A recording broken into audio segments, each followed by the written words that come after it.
Olá, bom dia. Meu nome é Gabriela Sampaio.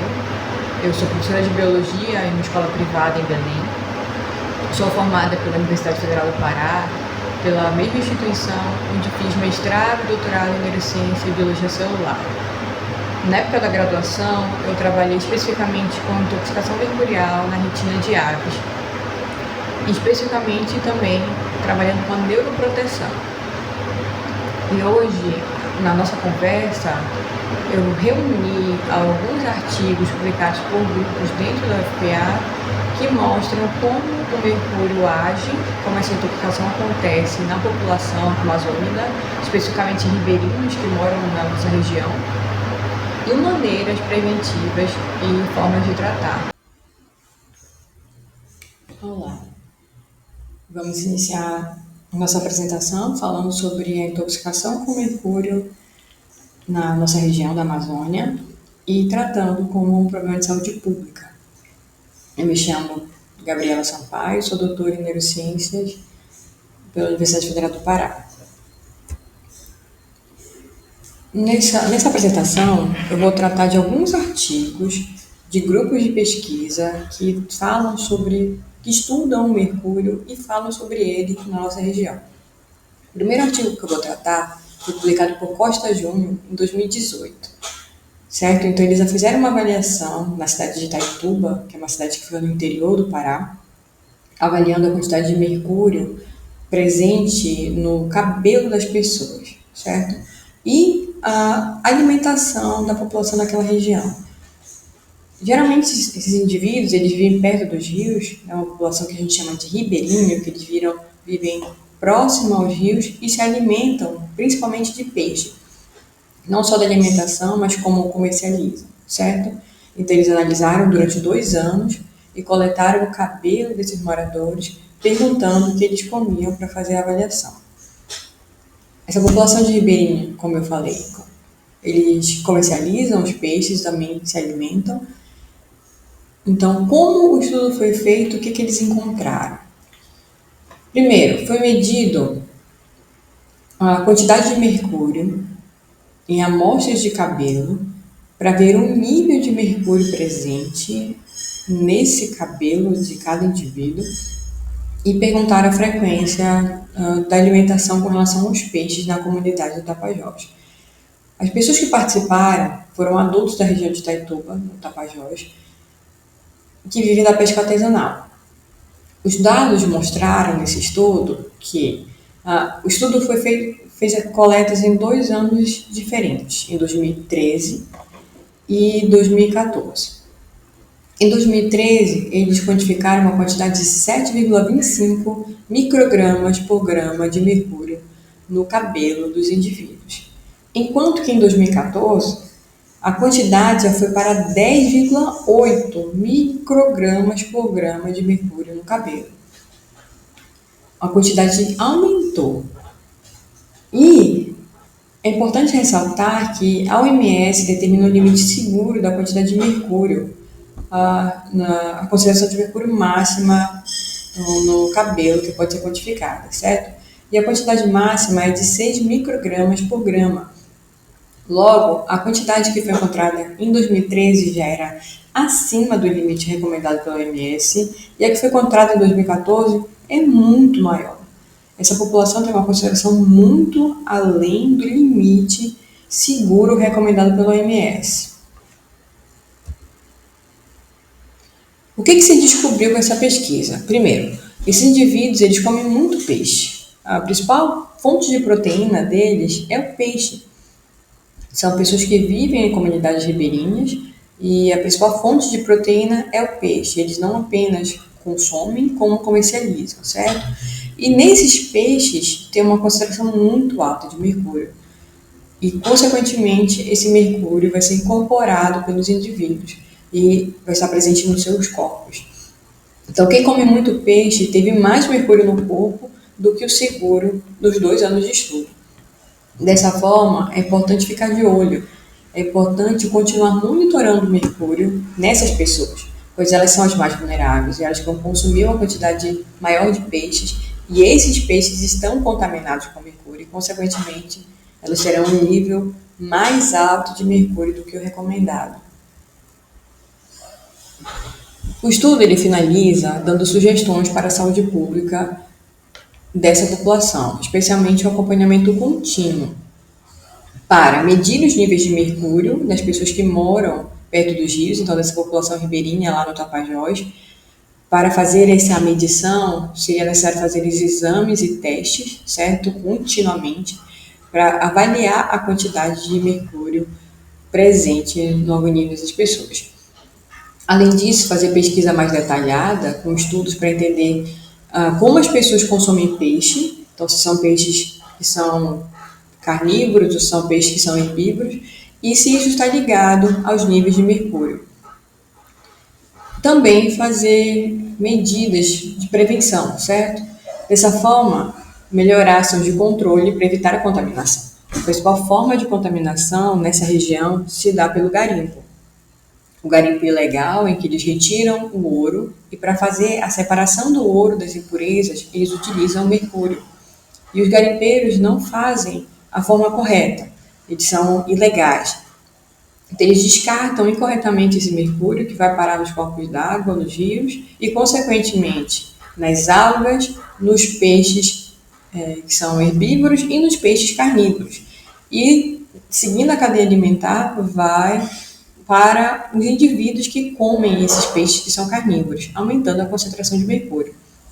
Então, teriam que ser feitas medidas preventivas para chegar nesse limite máximo pela OMS. O segundo trabalho que nós vamos citar hoje foi o que eu desenvolvi em 2018, o artigo foi publicado em 2018. Esse trabalho foi fruto do meu TCC durante a graduação, em que eu trabalhei com metilmercúrio na retina de embriões de galinha. Nós queríamos saber como é que esse metilmercúrio impactaria as células neuronais da retina, especificamente trabalhando com visão, e nós vimos que quando a gente fazia intoxicação com mercúrio, havia uma redução da quantidade de neurônios, uma morte neuronal. Mas a gente não ficou apenas nisso, a gente também tentou fazer uma proteção, uma neuroproteção usando a vitamina E. Quando nós usamos a vitamina E nos olhos, nas retinas, nós vimos um efeito neuroprotetor, certo? Então, a exposição ao mercúrio, ela causava grande problema na formação, grande problema de perda neuronal, morte de neurônios. Quando nós começamos a usar a vitamina E juntamente com o mercúrio, começou a ter uma neuroproteção.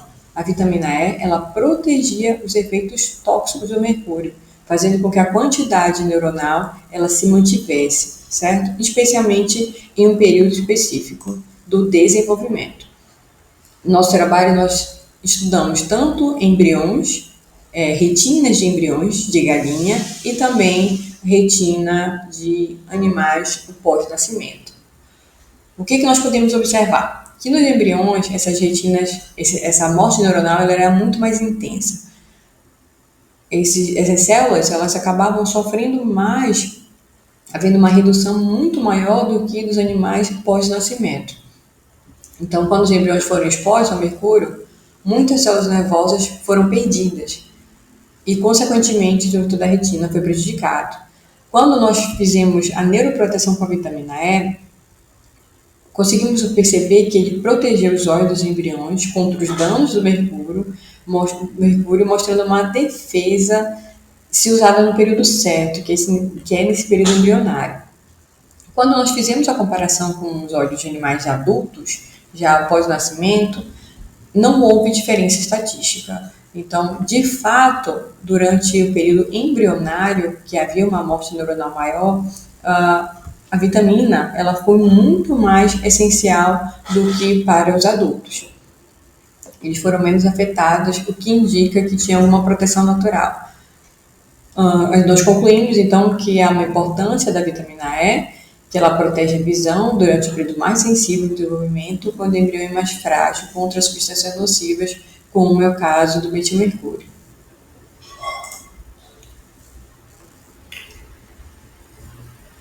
Outro artigo que também vou citar Uma revisão foi publicada nesse ano de 2025 por Marcos Augusto Oliveira e colaboradores, que descreve os problemas ambientais e problemas de saúde causados pelo mercúrio aqui na Amazônia. Então, ele é um risco para a saúde. O mercúrio é um problema sério na saúde da Amazônia e ligado diretamente ao garimpo ilegal do ouro e também com o desmatamento que piora a exposição do mercúrio. Quanto mais desmatamento, mais exposto esse mercúrio fica na natureza. No artigo, ele descreve que 40% do mercúrio presente no planeta vem da Amazônia. Então, quase metade do mercúrio que vai para o ar no mundo vem da Amazônia, ligado diretamente a esse garimpo ilegal. 80% do mercúrio emitido no mundo vem da América do Sul. Então, da América do Sul, são 80% da emissão do mercúrio e 40% só aqui da Amazônia. Isso tem um custo para o mundo. Tem vários problemas de saúde que são causados pelo mercúrio. E esse custo ele pode chegar a 19 trilhões de dólares entre os anos de 2010 até 2050 em todo o mundo.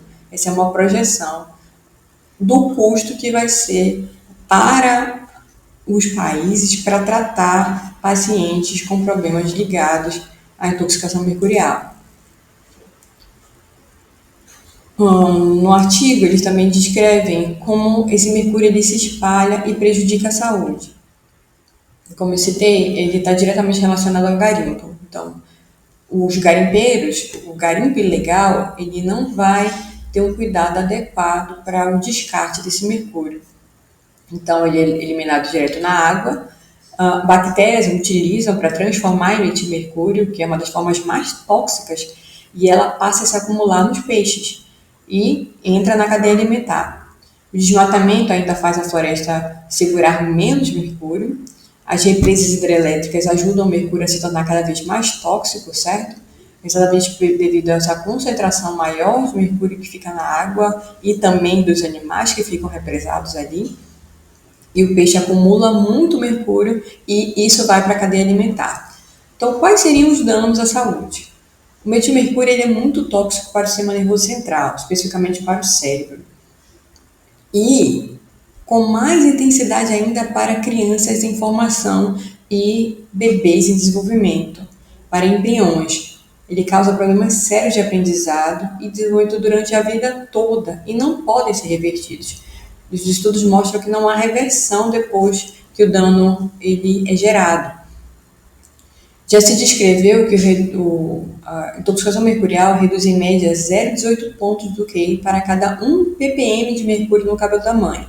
Quanto maior a concentração de mercúrio no cabelo encontrado da mãe, menor é a redução do QI dos indivíduos, prejudicando a memória, a atenção e a visão. Sendo que os sintomas eles podem demorar meses ou anos para aparecer. Não é de imediato que você se expõe ao mercúrio e os sintomas aparecerão. Eles podem demorar anos e não há um tratamento eficaz para a exposição. Hoje não há tratamento. Qual é o problema disso? O maior problema. Então, como a gente pode prevenir e reduzir os problemas gerados pelo uso do mercúrio e pelas populações locais que estão expostas a isso? Primeira coisa que o estudo descreve é que é preciso criar laboratórios com aparelhos específicos capazes de medir a quantidade de mercúrio nesses locais, certo? Hoje, esses grupos de pesquisa, eles viajam para localidades, levam os equipamentos e fazem medições em tempos determinados. Mas o ideal é que se tivessem laboratórios fixos para fazer o monitoramento. E para isso era necessário ensinar profissionais de saúde para fazer o teste da quantificação e também teste de memória e atenção para descobrir problemas cedo causados pelo mercúrio nas comunidades locais. Também é necessário mudar o que se come, porque a população ribeirinha ela se alimenta principalmente de peixe e peixes carnívoros. E esses peixes têm uma concentração muito elevada de mercúrio. E ao consumirem esses peixes, eles passam a desenvolver mais sintomas. Então, o ideal era fazer a troca do alimento por outros peixes herbívoros e também incentivar o consumo de frutas, como o açaí, que tem capacidade neuroprotetiva. Além disso, a terceira forma de reduzir e prevenir seria fazer atividade física. A atividade física ela já está descrita como uma maneira de proteger o cérebro de efeitos tóxicos do mercúrio. Não é uma medicação, não é remédio, mas ela tem a capacidade de reduzir os efeitos tóxicos também, funcionando como um neuroprotetor. Então, seria acompanhar, identificar, mudar o que eles comem, mudar a alimentação e estimular a atividade física da comunidade.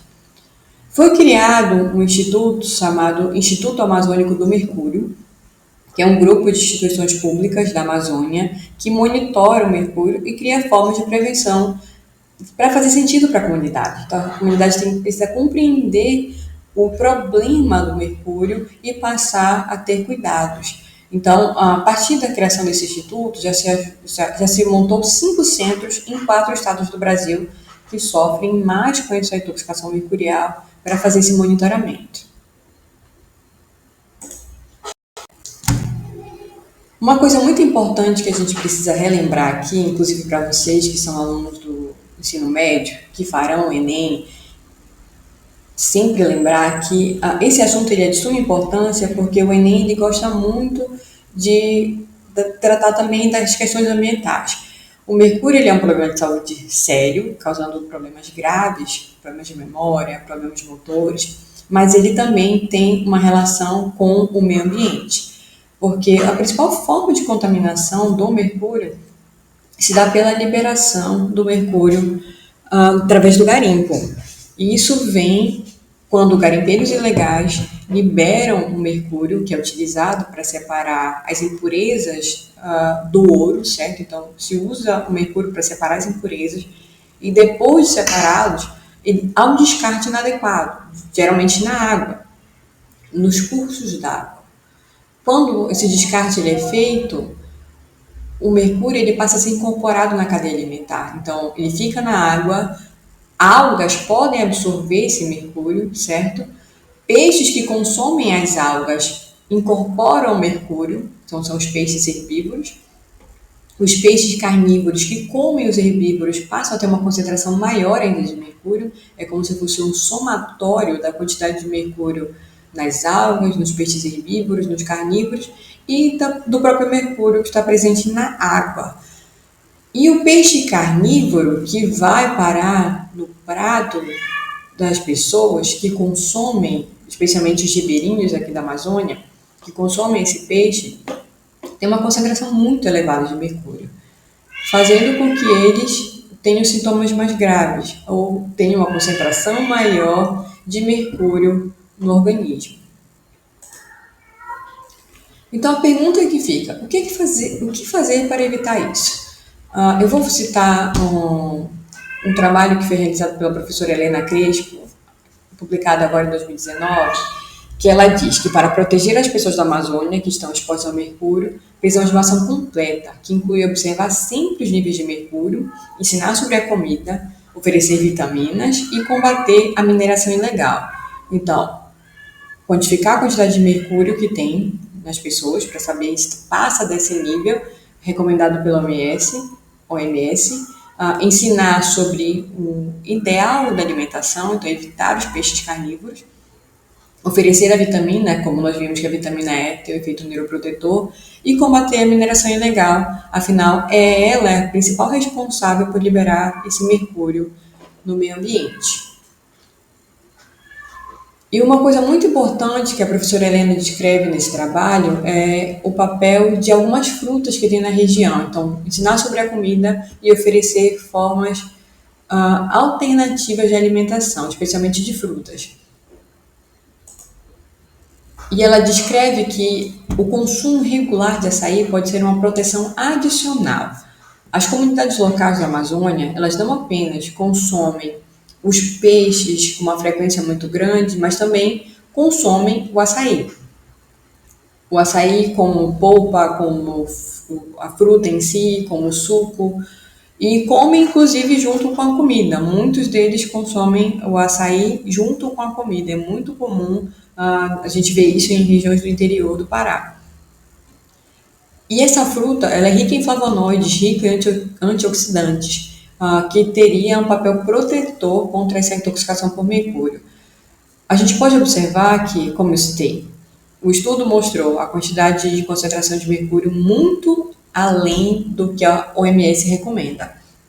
Contudo, a gente não vê sintomas tão graves nessa população quanto a gente encontra em casos como, por exemplo, na Ásia, que houve um acidente na região de Minamata, em que havia má formação, problemas motores muito mais severos e graves do que a gente encontra aqui.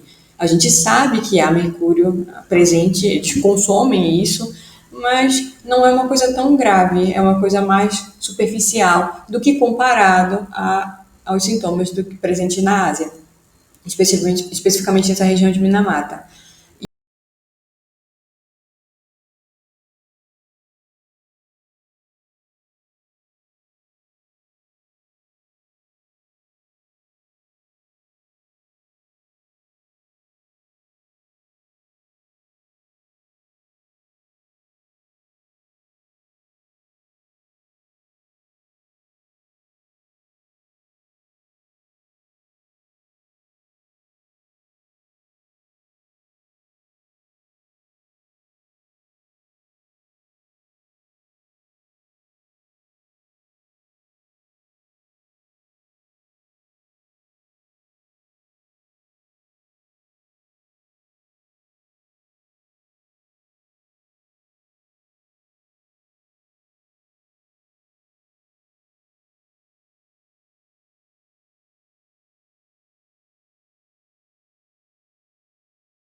O herpes simples é uma infecção viral que causa feridas, principalmente na boca e genitais, mas muitas vezes é assintomática.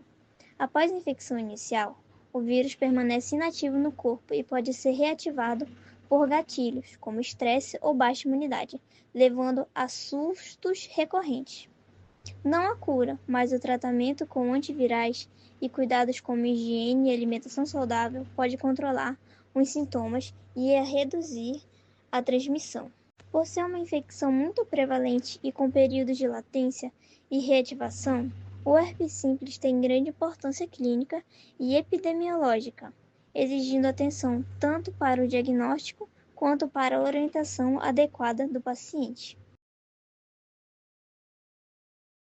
A etiologia do herpes simples está relacionada aos vírus herpes simples, vírus tipo 1 e tipo 2, ambos pertencentes à família Herpesviridae, subfamília Alpha Herpesvirinae. Esses vírus têm como característica principal a capacidade de causar infecções líticas e recorrentes, além de permanecerem latentes no organismo por toda a vida. O HSV1 é mais frequentemente associado às infecções orais, como o herpes labial, enquanto o HSV2 está ligado principalmente às infecções genitais. No entanto, ambos os tipos podem infectar diferentes regiões do corpo, dependendo da forma de transmissão e do contato com mucosas ou pele lesionada. Após a entrada no organismo, o vírus invade células epiteliais e se replica rapidamente, causando destruição celular e formação das típicas vesículas. Em seguida, migra ao longo dos nervos sensitivos até os glândulos nervosos, onde permanece em estado latente. Durante esse período, não há sintomas, mas o vírus pode ser reativado por fatores como estresse, febre, exposição solar intensa, trauma, imunossupressão ou alterações hormonais. Os herpevírus possuem DNA de dupla hélice envolvido por um capsídeo proteico e um envelope lipídico, o que os torna sensíveis a solventes e detergentes, mais eficientes na penetração das células hospedeiras. Essa estrutura contribui para sua capacidade de persistência e recorrência. A entrada do vírus herpes no organismo ocorre principalmente através do contato direto com mucosas, como boca, genitais e olhos, ou com peles que apresentam pequenas fissuras. O vírus não penetra facilmente a pele íntegra, por isso a presença de microlesões facilita sua invasão. Assim que entra em contato com o tecido, o HSV se liga a receptores específicos presentes na superfície das células, o que lhe permite fixar-se e iniciar a infecção. Após essa ligação, o envelope viral se funde com a membrana da célula, liberando o material genético do vírus no interior do citoplasma. O vírus então migra até o núcleo da célula, onde utiliza a maquinária celular para se multiplicar. Esse processo destrói as células infectadas e dá origem às lesões típicas, como vesículas dolorosas. Além disso, uma parte do vírus viaja pelos nervos sensitivos até os glândulos nervosos, onde entra em estado de latência, permanecendo adormecido por longos períodos. Em situações de baixa umidade, estresse e exposição solar intensa, o vírus pode se reativar e retornar à pele ou mucosa, causando novas manifestações. Sintomas da herpes simples: lesões na pele ou mucosas, pequenas vesículas, bolhas agrupadas, ardência, formigamento ou coceira antes das lesões aparecerem, evolução para úlceras dolorosas e cicatrização em alguns dias. Sintomas gerais na infecção primária: febre, mal-estar, dor de cabeça, inchaço nos gânglios, linfônodos aumentados. Herpes oral, HSV1. Lesões nos lábios, gengivas, língua ou boca, dor ao comer ou beber, gengivite e mau hálito em alguns casos. Herpes genital, HSV2 ou HSV1. Bolhas e feridas na região genital e anal, ardência ao urinar, dor local e sensibilidade aumentada, corrimento em alguns casos. Recorrências: Sintomas geralmente mais leves, formigamento ou ardência no local antes da lesão aparecer, menor duração das feridas. Complicações possíveis, menos comuns. Herpes ocular, pode causar dor e sensibilidade à luz, meningoencefalite herpética, herpes neonatal, grave em recém-nascidos. O tratamento do herpes simples tem como objetivo reduzir os sintomas, diminuir a duração das lesões e prevenir recorrências, já que o vírus permanece no organismo de forma permanente. Primeira etapa do tratamento são os antivirais. Os medicamentos mais usados são aciclovir, valaciclovir e vanciclovir. Eles podem ser usados de duas formas. A primeira forma é tratamento das crises episódico. É iniciado quando surgem os primeiros sintomas, como formigamento ou ardência. Ajuda a aceleração da cicatrização e reduzir o desconforto. Segunda etapa, tratamento contínuo supramassivo, indicado para pessoas com crises frequentes, reduz muito a ardência e novas lesões e a transmissão dos vírus. Cuidados com os locais. Manter a região limpa e seca, evitar tocar nas lesões, não misturar as bolhas, lavar as mãos após contato com a área afetada, usar roupas leves para reduzir o atrito. Terceira etapa, alívio da dor. Analgésico comuns, paracetamol ou ibuprofeno, compressas frias para diminuição da dor e um inchaço. Quarta etapa, medidas de prevenção durante as crises. Evitar contato direto com as lesões, não compartilhar objetos como copos, batons ou toalhas. No herpes genital, evitar relações sexuais até completar cicatrização. Uso de preservativos fora das crises para reduzir a transmissão. A prevenção do herpes simples pode ocorrer das seguintes maneiras. Primeiro, evitar contato com lesões ativas, não beijar, tocar ou ter contato íntimo com alguém que esteja com feridas visíveis. Do herpes oral, evitar compartilhar copos, talheres, batons e cigarros. No herpes genital, evitar relações sexuais até a cicatrização completa. Segundo, o uso de preservativos reduz a transmissão de herpes genital. Apesar de não proteger 100%, diminui bastante o risco, principalmente fora das crises. Terceiro, higiene adequada. Lavar as mãos após tocar na boca, olhos ou região genital. Evitar coçar ou manipular as lesões para impedir a transmissão para as outras áreas do corpo. 4. Fortalecer o sistema imunológico. Dormir bem, manter uma alimentação equilibrada e praticar exercícios. Evitar estresse excessivo, pois é um gatilho comum para a reativação do vírus. 5. Evitar fatores desencadeantes. No herpes oral, proteger os lábios de exposição solar intensa. Usar protetor labial com FPS. No herpes genital, evitar atrito excessivo e roupas muito apertadas durante crises. 6. Tratamento supressivo para pessoas com crises frequentes, o uso diário de antivirais como aciclovir ou valaciclovir reduz as recorrências e a transmissão.